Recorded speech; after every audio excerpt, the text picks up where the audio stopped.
चीन को पता होना चाहिए कि सामने अब नेहरू नहीं मोदी है। सेला सुरंग और दिव्यास्त्र का साफ संदेश समझो, पंगा मत लो। आज समाचार था कि शनिवार 9 मार्च को हमारे प्रधानमंत्री नरेंद्र मोदी के अरुणाचल प्रदेश के दौरे से जिनपिंग का चीन भड़क रहा है और विरोध जताते हुए चीन के विदेश मंत्रालय के प्रवक्ता वांग वेनबिन ने कहा है कि जेंगनान अरुणाचल प्रदेश चीन का क्षेत्र है, भारत वहां की स्थिति में बदलाव न करे, इससे सीमा का मसला और ज्यादा जटिल हो जाएगा। जिनपिंग अपने साथ मो साइन की हुई कांग्रेस के साथ मिलकर जितना मर्जी षड्यंत्र रच ले, लेकिन उसे एक बात समझ लेनी चाहिए कि सामने अब न नेहरू है और न तुमसे खौफ खाने वाली मनमोहन सिंह की सरकार है, बल्कि तुमसे आंख में आंख डालकर बात करने वाला मोदी है। अरुणाचल प्रदेश किसी के बाप की जागीर नहीं है जो हलवा समझकर खा लोगे। कांग्रेस समय के रक्षा मंत्री ए.के. अंटोनी ने संसद में कहा था कि हम चीन की सीमा पर सड़कें जानबूझकर नहीं बनाते क्योंकि उससे डर है कि चीनी सेना उन सड़कों से ही भारत में घुस सकती है। यह बेवजह का खौफ नहीं था, बल्कि लगता है सीपीसी कांग्रेस के बीच 2008 में साइन हुए मो की शर्त रही होगी कि चीन की सीमा पर भारत कोई इंफ्रास्ट्रक्चर का निर्माण नहीं करेगा।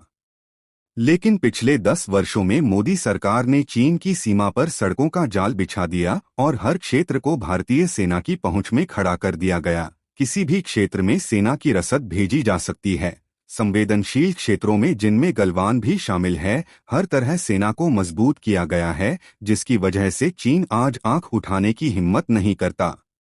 जिस अरुणाचल प्रदेश को जेंगनान कहकर चीन अपना क्षेत्र बताता है, उसी अरुणाचल में शनिवार को भारत द्वारा चीन की सीमा से लगते हुए इलाके में 13,000 फीट ऊंचाई पर 825 करोड़ की लागत से बनाई गई सेला सुरंग को प्रधानमंत्री मोदी ने राष्ट्र को समर्पित किया है, जबकि कांग्रेस सरकार एक सड़क भी नहीं बनाती थी।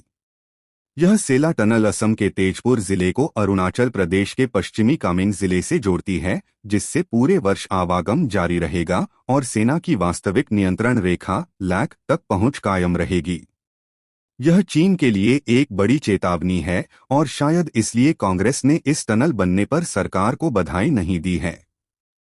अभी 3 दिन पहले भारत ने चीन की छाती पर टनल बनाकर शंखनाद किया था और कल डीआरडीओ ने अग्नि 5 का सफल परीक्षण कर चीन समेत दुनिया के सभी शक्तिशाली देशों को अपनी क्षमताओं का परिचय दे दिया।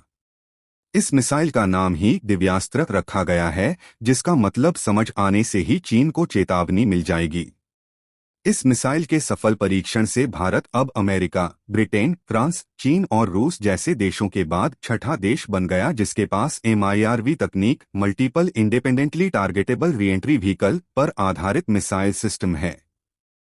इस मिसाइल से दुश्मन के कई ठिकानों को एक साथ निशाना बनाया जा सकता है।